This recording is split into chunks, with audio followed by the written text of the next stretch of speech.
एक वाटी मैदा घेतला आहे, एक वाटी गव्हाचं पीठ घेतलं आहे, चवीनुसार मीठ घेतलं आहे, एक छोटी वाटी दही घेतलं आहे, पिठी साखर घालून घेतली आहे, थोडासा एक चिमटभर सोडा घातला आहे, एक छोटा चमचा बेकिंग पावडर घातली आहे, तेल घालून घेतलं आहे आणि तेल आणि दह्यामध्येच पीठ पहिले सुरुवातीला व्यवस्थित मिक्स करून घेतलं आहे.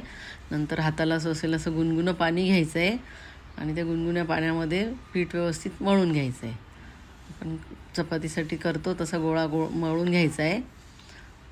हाताला तेल लावायचं किंवा पीठ लावायचं आणि गोळा एकसारखा मळून घ्यायचा आहे.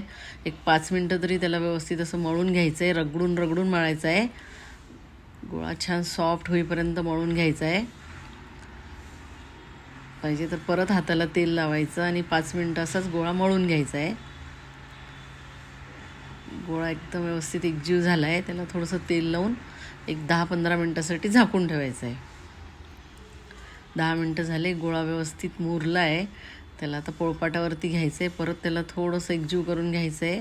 त्याचे छोटे छोटे गोळे करून घ्यायचे आहेत. खूप मोठे गोळे करायचे नाही आहे, छोटेच गोळे काढायचे आहेत.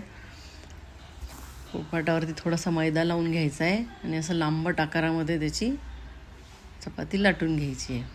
त्याला उलटं करायचं आहे. उलट्या साईडला त्याला पाणी लावून घ्यायचं आहे आणि तव्यावरती टाकायचं आहे. असं थोडंसं हलक्या हाताने दाबल्यासारखं करायचं आहे.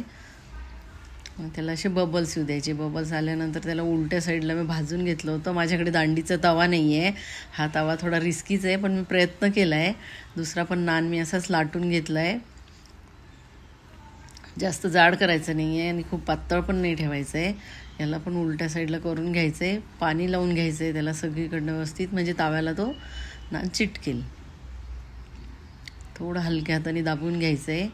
त्याला असे बबल्स येत आहेत. वरतून त्याला बारीक कापलेली कोथिंबीर आणि लसण घालायचं आहे. थोडं हलक्या हाताने दाबून घ्यायचं आहे आणि त्याला असं तव्यावरती उलट्या साईडला शेकून घ्यायचं आहे. वरतून बटर लावून घ्यायचं आहे. मी सगळे नान असे भाजून घेतले आहेत.